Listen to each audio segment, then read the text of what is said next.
couple of minutes behind. So first, what we're going to do is we're just going to salute the flag. And put my camera on. I have a trusty little American flag here. If we could salute the flag, I pledge allegiance to the United States of America, to the republic which stands one nation under God, indivisible, liberty and justice for all. So I'm going to do the roll call of the members, and if my phone rings, it's just going to be co-chair member Pauline Perno is going to try dialing in on my phone, and I'm going to put it on speaker because we're having some technical issues. So roll call members, myself, Ralph DeChico, Pauline Perno will be here momentarily.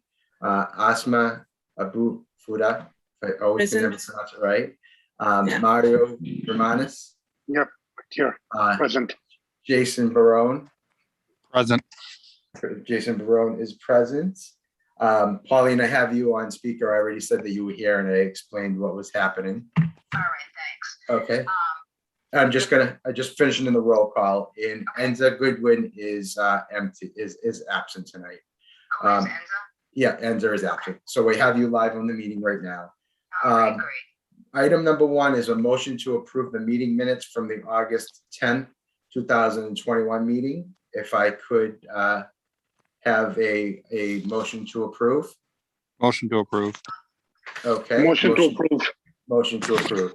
Now, if anyone has an issue, if we can't hear Pauline, just let me know, and then I can repeat what she's asking. Item 2 is co-chair Pauline Perno wanted to discuss the safety and crosswalk issues throughout Revere. So we've been graciously joined by the City of Revere's Transportation Manager, Julie DeMauro. She's from the city's Planning and Development Office. So I know Pauline had a few questions and concerns from all of us that she wanted to ask, and Julie would hopefully be able to lead us in the right direction and help us resolve that.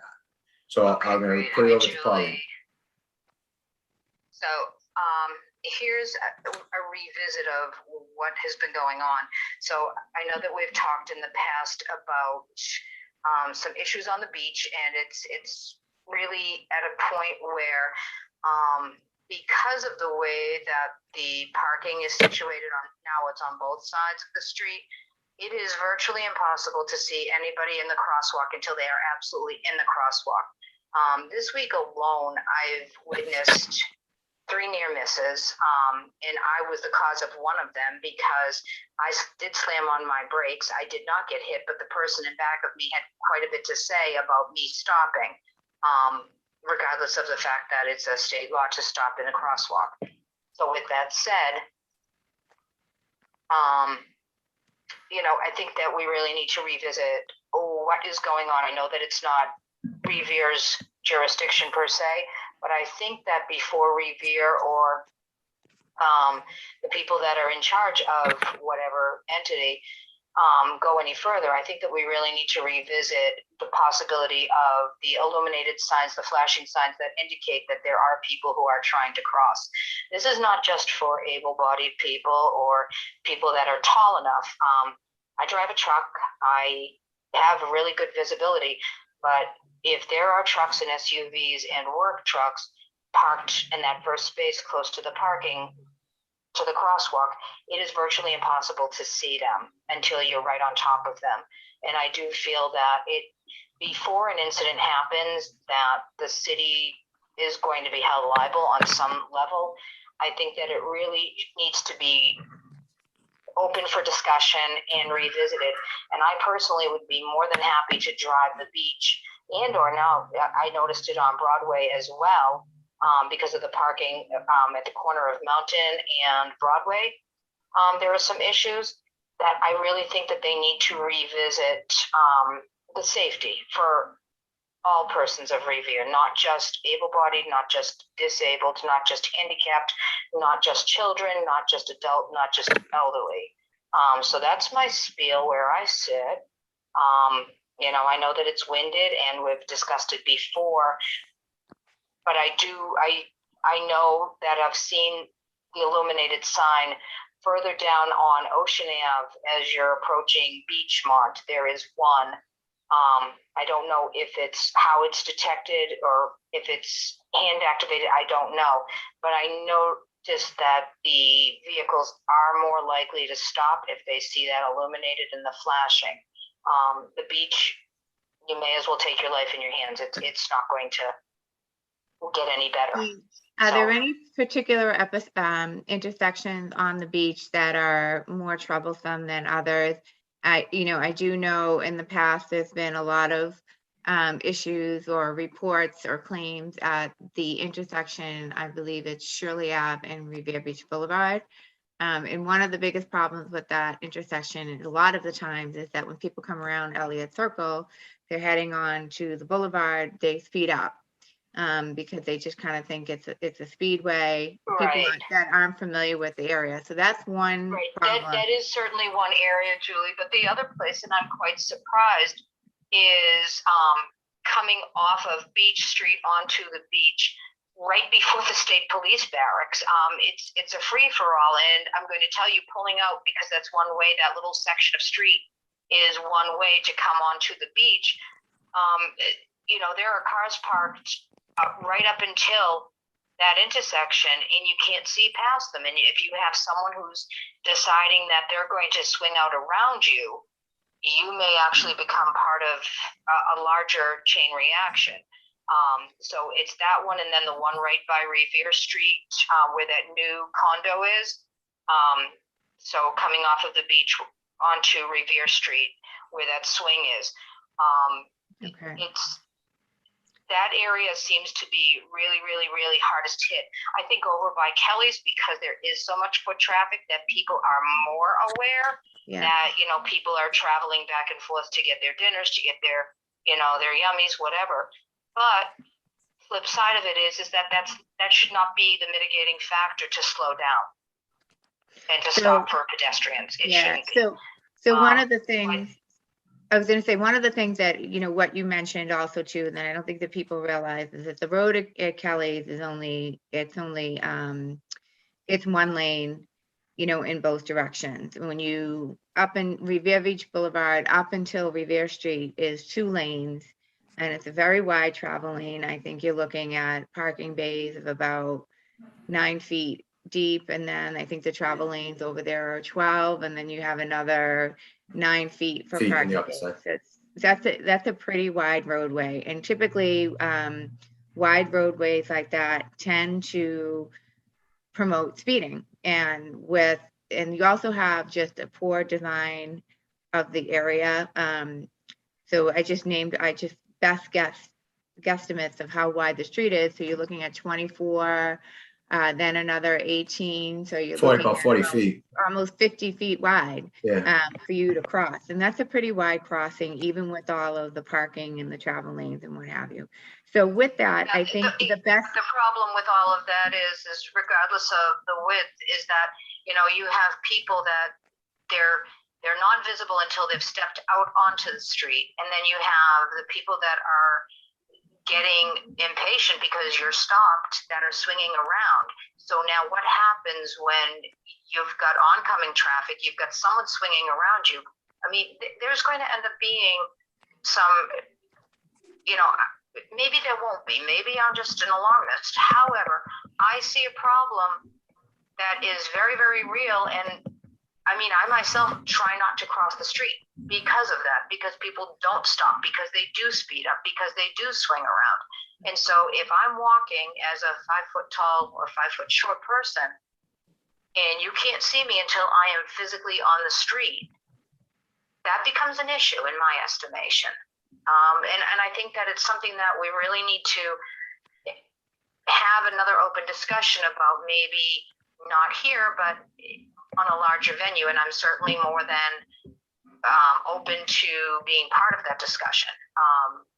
I've gone so far as to, like I said, I drive an SUV, and so the front end of my car is about 6 to 7 feet long. But it's not even my car length. I still can't see the people that are in the crosswalk. So if I'm having problems I believe that there probably are other folks too. And I just wanted to bring it up for, to be revisited and another discussion, hopefully. So that's Hey, where Julie, I'm at. to interject, my name is Jason. I'm actually blind. And so that makes another challenge because it's not just the drivers, but if I can't tell when they're coming and I can't tell how fast they're speeding or when they're going to stop, if they're going to stop, Right. this may be looking at a potential of needing to maybe have some law enforcement get involved to do some ticketing, which is a start of, people don't think that those speeding tickets are worth anything, but those start to add up because they don't pay on time a lot of times. And it is revenue. And it's not that I'm trying to do that, but you got to have incentives for people to behave themselves because a license is a privilege, not a right to have. So that street also needs to be corrected. Maybe we start looking at not so much parking. Maybe you start doing what other places did, which is they only allow walking. I mean, Downtown Crossing did it. Why? The only problem with that, Jason, is it's DCR, regulated by DCR down the beach. Right, but now we have to look at safety. Lawsuits, Yeah, I can right, see that. yeah. And someone getting hurt is worth their life. How much are we willing to pay for that? Because you're So I talking think millions. I think the best thing to do, because it is a DCR roadway, and the Revere Police does not really have jurisdiction. I do not have jurisdiction. We just did the project on Ocean Ave where we narrowed the travel lane. That was pretty much DCR's plan to us of what they wanted to see down there. So I think what might be best is for me to coordinate a meeting with the district people at the Elliott House and see how we can kind of coordinate some additional safety measures, maybe some enforcement from the barracks at the police station, and see if we can kind of figure out, temper down that speed a little bit. In terms of traffic control or traffic calming devices, just like the light up crosswalk signs or any type of, roadway warning detection lights, that would be up to the DCR to install. It is their roadway. It would, I believe, depending on type of funding that they would seek, you would have MassDOT engineers come out. They would be looking at the roadway. So it could be the start of us trying to, advocate for reconfiguration of the roadway. But some of that always is a road diet, and that's basically narrowing the travel lanes, reducing the travel lanes, putting in bump outs at the areas of crosswalks. Usually the bump outs, sometimes in some places, there's daylighting ahead of it. So that means you can't park anywhere near the bump out. That I can certainly reach out to DCR and see if we can get some sort of a meeting on the books where I would love to join in on that meeting. I really I would have to agree with that, and I Yeah. agree with her. The meeting would just be for you to, say, look, this is what we're experiencing. Absolutely. It's for everybody. Anyone who, they want this to be the public beach that anybody and everybody can take pride in and can enjoy. However, if you can't get to it safely, then you can't enjoy it. So, I mean, we puts can also anybody at risk, yeah. Well, I mean, I'm concerned for my own safety. I shouldn't have to feel unsafe crossing basic stuff that is not. No, I agree. And like I said, I go to lengths not to have to cross the street. And I don't have that option. Unfortunately, it's scary. No, I know you don't. But I'm just saying from my perspective, because I appreciate that. On both the travel end on it in wheels and on foot. And and trust me, I'm up and down the beach at least 5-6 times a day. And it's not any one particular time. It's not any one particular place. There are areas that are a little bit more hot spots. But I certainly do believe that it's worth, getting DCR and if necessary, the engineers from MassDOT. I do believe that it's really in everybody's best interest to at least have an intelligent and open-ended conversation about what this means and, how best to address it. Well, especially because, I mean, unfortunately, this is the reality of just like when Quiet Cars came out, the statement out of everyone's mouth was, well, how many people have been injured or dead? We shouldn't have to come to that point, and we don't want to be involved in lawsuits. And I'm just concerned that that's what they're looking for, and that shouldn't be the end result. And we don't, as Revere, because it's a public beach and we have that sets our area, we don't want to be known for something like that and then become, some of these streets are deadly. Beaufort Highway, US 19 here in Florida, you don't want that reputation long term, because that's going to ruin the ability for resale, but also for businesses to come and move in. All right, so I'll wait to hear Yeah. back, and hopefully there will be something that can happen amongst all agencies so that we can, figure something out. So, but thank you, Julie. I appreciate your time. I know you're that welcome. you've got a full You're plate. Are And, there any other areas of concern Yeah, other than Revere Beach? Yeah, Walnut and Franklin Ave is a real problem. Franklin Ave, they just speed they just think it doesn't, nobody else exists. They were abusing the parking. I've seen that. And Walnut Ave is a real problem because they're speeding down and up. And the problem is the people that continue to park and don't use the driveways as much as possible are causing a real issue. So people with disabilities, when there's things in the street, on the sidewalks and stuff, we have to walk in the street. And in the winter, when things don't get cleaned up, we don't have the room either. So it's really become an issue.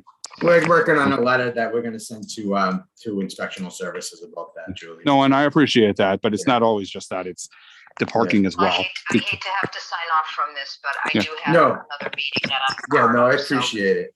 All right, thank you. Thank you, Have a good Pauline. one. Thanks. All right, thanks. Thanks, Pauline. Getting to your point about the parking, if they, they should not be parking up against a crosswalk. I'm just trying to quickly visualize in my head Franklin Ave and Walnut Street, where the crossings would be. That might be an enforcement issue with the city's parking department.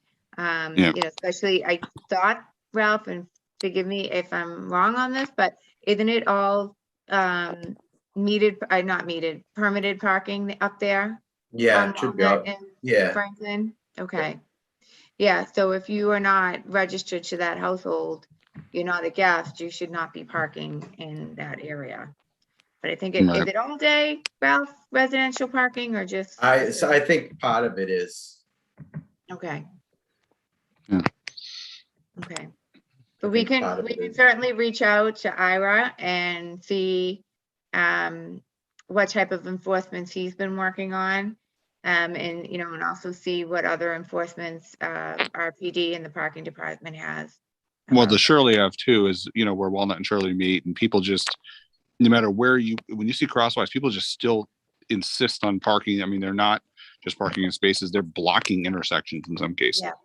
Yeah. I have seen I think the other thing too, Jason, Shirley Ave is under a lot of construction. I know that the final pavement hasn't gone down. I know that that's happening soon. And once we do, that pavement does go down, that final coat of pavement, fresh asphalt, then they will start marking up the street, putting in the stop lines. So, so many feet in front of the crosswalk, so people can't park there. We could also institute daylighting, which basically it's like it's a big section of paint on the roadway that basically eliminates parking. And usually it's anywhere from 20 to 10 feet in front of the parking spot, depending on how much room you have there. But, that's something we could take a look at. You just have to be a little bit patient. If I was down on Shirley Ave today, nothing's marked, but that's because the road is so beat up and they keep, but I'm pretty sure they're almost to the end of that project and they should be able to, mill and pave it, and the pavement markings will go down. Got it. Any Julie, other interest? Oh, go ahead, Ralph. I just appreciate all of this information. And I know there was some concerns about Broadway, and as I know, there's a lot that's going to be happening on the new design of Broadway, and hopefully the Cushman Ave School Street area, there's going to be a whole new redesign over there for that whole intersection there. So that's going to help out that area there. The other area of concern, and and it's always been an area of concern, was East Mountain Ave and the Broadway intersection. That's where there's a big concern of there, with the crosswalk issues there. And that's an area that probably could use the signalization. I don't believe we have parking that's allowed in front of companions anymore. I don't think it is. I think that's been taken out a while ago. I think the parking stopped before the gas station in front of the hair salon over there. I think that might have been the last spot for parking, but I may be wrong. So I think Companions has one spot out in front, and I believe that crosswalk, there's a stop sign, there's a stop bar. So I think you're looking at maybe, I want to say maybe, I don't know, maybe 15, 20 feet between the parking spot and the crosswalk, but we can take a look at that. Out of all the intersections on Broadway, that's the only one that is not being touched during this project. And basically, it is because it is not a singleized crosswalk, but we could look into putting in flash and pedestrian crossing sign. Those, there was a big discussion just recently about putting in roadway crossing warning lights in the road all up and down Broadway, but that is not part of the uniform traffic control devices and traffic calming devices. But in an area where it is a mid-block unsignalized crosswalk, that's where those types of traffic calming, traffic alert or pedestrian accommodations would come into play. But the one thing that I want to be just mindful of is that a lot of times, over time, people become immune to those flashing. So, there need to be some signage, or we could look at the intersection again and take a look and see what could be done. Do we have access to, are we using any, because of the traffic, are we using any cameras available to us to take pictures of cars violating? So in this new traffic system for Broadway, it is all remote wireless camera technology. Perfect. So it's basically going to be, looking down Broadway, both north and southbound, is going to be basically counting the cars in the queue, seeing how long it takes for the cars to go through the queue. There is some camera capability. We talked about that in the planning meetings, Ralph. It was a lot of, if there was a hit and run, we'd be able to pick up a license plate. I don't know the clarity of the camera, but I think you would be able to pick something up. And then I think there are cameras on the telephone poles, right, Ralph? I believe so. Yeah, that would allow to kind of just mix and match. But there is some camera technology on that. To use for enforcement. I'm just looking at the long term of incidents. It's a lot of it's going to be. There's going to be a lot that's going to be happening to go to that electronic technology. That's in the pipelines, not just in Revere, but everywhere. They're going to try and utilize that technology because that's the best technology for enforcement. So that's that's the other reason why I wanted Julie here. So it's not just coming from me, because I've been in on those meetings too. So there is a lot that's in the pipeline to happen on the Broadway corridor. That's going to help that, and hopefully it's going to make it a lot safer in different areas. That like I said, one of the East Mountain Ave is one concern, but the I see the worst area is the School Street, Cushman Ave junction is really the worst area for crossing and safety and congestion. Yeah, and that area, that intersection, I've said it before. I don't know how many times I've said it, Ralph, but I mean that has seen the largest increase in pedestrian use between 2016 and 2019. We asked for extra funding for this project so that we could bump out the sidewalks, shorten the crossing distance. We also, in that crossing, that every crosswalk will have its own pedestrian push button activator. So if you just want to cross, let's just say on the northbound side of Broadway and you're standing at School Street, you want to get over to Cushman, you be able to just basically push that button and it's going to shut the traffic down in all And that's it. directions. Yeah. And this was a big deal. We kind of went back and forth on this, but really for the intersection to function right and not to have any conflicts, because there's 5 travel lanes coming in and out of that intersection, just to shut it down, let people get across the street. And then the system would reset based on the number of cars waiting in the queue, both north and southbound. That is probably going to be the biggest improvement along the corridor. That intersection is probably the most congested, only because of the geometry of the intersection, the way it's set up. But we're hoping with, a little bit of bump outs and the new lighting system that it will make it a little safer for people to cross. I had to bump off, Ralph. Sorry. No, thank you. Thank you. Next. What I'm gonna do before Mario and Jason leave, then I'm gonna hold over the letter then till the next meeting to discuss that you guys have written. Okay. All right. You got it. Okay. Julie, thank you so much, and I'll just Welcome. wait to hear from you for Thanks, in Julie. regards to Yeah, DCR. Thank you, Julie. Yeah, Thank you. you're welcome. Thanks, And I I'll reach out appreciate to DCR tomorrow and see if we can get something going Okay. sooner rather than later. Okay, thank you. Okay, thank you. Thank I Bye-bye. appreciate it. I appreciate it. No problem. Bye-bye. Now, Asma, I'm just Bye. gonna go through, like I said, I don't have much on the agenda. Mario, you have to leave too? Well, I'm going to be going to, because I'm also on vacation. Okay, I got to go take care of it. Was good joining, and we'll see you next time, next yes, month. thank you. All right, take care. Okay. Bye. All right. So, Asma, I'm just gonna go through the agenda fairly quickly, since I'm gonna have to table one of the items.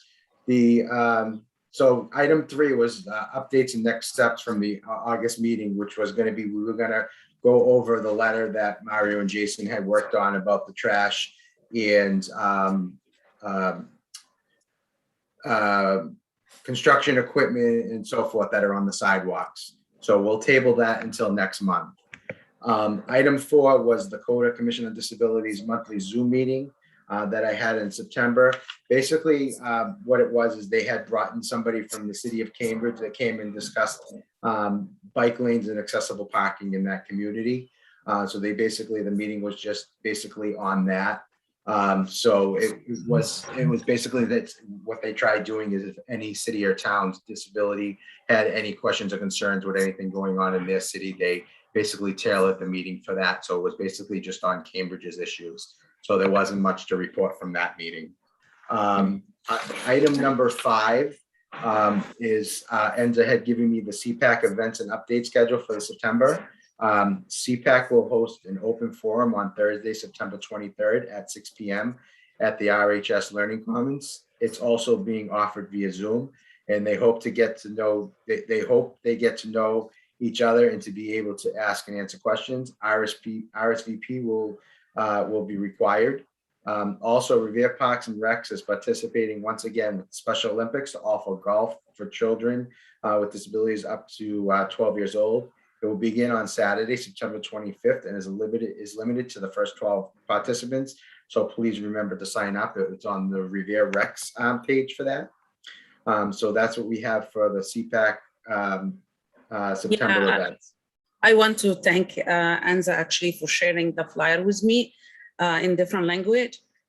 She shared it like ahead of time. So this is, I was able to share it on my social media, and I get a lot of feedback that they will attend the meeting. So thank you. Yeah. Perfect. Good. That's good. So now so CPAC can be opened up to people of all ethnicities, and it's going to be, you're going to take care of it, getting it into the Arabic community, and they're hopefully going to be doing it into Spanish communities. And like I said, we suggested last month that they're going to try sharing everything to the different school liaisons to get that information to parents too. So hopefully that will work. So the parents, the parents will know and be able to get that information out. So that's what I have for that. Item 6 is we have a Commission on Disabilities member vacancy. Unfortunately, Robert Bent had to step down from being a member on the Commission on Disabilities. We hate to see him go. He's been with the commission since almost the beginning, but due to other things that he has going on, he felt it was in the best interest for himself and for the commission, because he wouldn't be able to give his full time to the commission. He had stepped down. So we do have a vacancy. If anyone is interested, please go to the City of Revere's website and look on the commissions. And you could send out your resume along with a cover letter to apply there for a position on the Revere Commission on Disabilities. Item 7 is commission member late items. I spoke to you, Enzo, in the past, and we just basically, we didn't have any late items for today, since it's just me and you right now, since a couple of members had to sign off early. So we can go on that. I'm just gonna double check. I don't have anything from any residents, concerns, questions, or open forum. So we could skip item number 8, and we can go right to item number 9, which is our reminder that the Commission on Disabilities, due to COVID-19 and the safety of all residents, is trying to limit in-person appointments due to the availability and use of our past current office location. Residents can speak to staff from our 311 Constituent Service Center Monday through Friday. When you call our office number at 781-286-8267, they'll be answered by a 311 representative from the City of Revere. They'll able to answer most questions, but if they are unable to, or if you'd like a call back from our Commission on Disabilities office, please ask to be transferred to the Disabilities office voicemail, and someone will get back to you as soon as possible. As always, please let us know if you would like something discussed or brought up and added to our monthly meeting agenda. You can let us know if you'd like to speak on any issue or concern. The commission is here to help and assist you and the disabled residents and families of Revere. So that's that is that. So the next step is just a motion to adjourn. Asma, if you would just make the motion to adjourn, that would be great. And since I'm the only one here, I'll second it. And our next meeting is going to be Tuesday, October 12th, 2021 at 6 p.m. I just wanted to give some public service announcement that this Saturday is the Revere's Festival on Broadway from 12 to 5 o'clock. So it's a fun event. It's the annual fall festival. So please go out and support local businesses. There's going to be all kinds of activities for everyone. And it looks like the weather, I believe, is supposed to be good. And also, since we will be meeting after the Columbus Day holiday and we'll be meeting on the 12th, I just wanted to wish everyone a happy Columbus Day. And I believe this Thursday is it Ramadan, which is, I'm sorry if I know it's one of the big Jewish holidays. So Yeah, I just, it's Jewish holiday, yeah. yeah, so I just wanted to wish all our Jewish residents and families a happy holiday. And that's all I have for tonight. And thank you. And please stay safe. Thank you. Thank you. Thanks. Bye.